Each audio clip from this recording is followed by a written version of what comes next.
Hi అండి, ఈరోజు వీడియోలో ప్రెషర్ కుక్కర్లో చికెన్ పలావ్ని ఎలా చేయాలో చూసేద్దాము.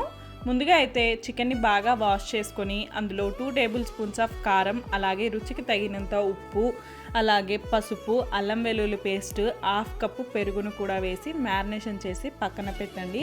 నెక్స్ట్ ఒక కుక్కర్ తీసుకొని అందులో 4 టేబుల్ స్పూన్స్ ఆఫ్ ఆయిల్ వేసి హోల్ మసాలా ఐటమ్స్ని కూడా వేసేసి అందులోనే గ్రీన్ చిల్లీ, అలాగే ఆనియన్స్, అలాగే కరివేపాకును కూడా వేసి అవి బాగా ఫ్రై అయిన తర్వాత మనం ముందుగానే మ్యారినేషన్ చేసి పెట్టుకున్న చికెన్ని అందులో వేసి ఒక 10 మినిట్స్ పాటు లో ఫ్లేమ్లో కుక్ చేసేయండి. తర్వాత మనం ముందుగానే ప్రిపేర్ చేసి పెట్టుకున్న 1 గ్లాస్ బియ్యాన్ని కూడా అందులో వేసి మంచిగా కలిపేసేయండి. అందులోనే కొత్తిమీర, అలాగే చికెన్ మసాలాను కూడా అందులో వేసేయండి. ఇక్కడ నేను 1 గ్లాస్ బియ్యానికి 1.5 గ్లాస్ వాటర్ని తీసుకుంటున్నాను. ఇవన్నీ తీసుకొని మంచిగా కలిపేసి ఒక 3 విజిల్స్ రానివ్వండి. 3 విజిల్స్ వచ్చాక మనం కుక్కర్ ఓపెన్ చేసి చూసినట్టయితే మంచి టేస్టీ చికెన్ పలావ్ అయితే రెడీ అయిపోతుంది. చాలా సింపుల్గా టేస్టీగా చేసేసుకోవచ్చు. మీరు ట్రై చేసి ఎలా వచ్చిందో కామెంట్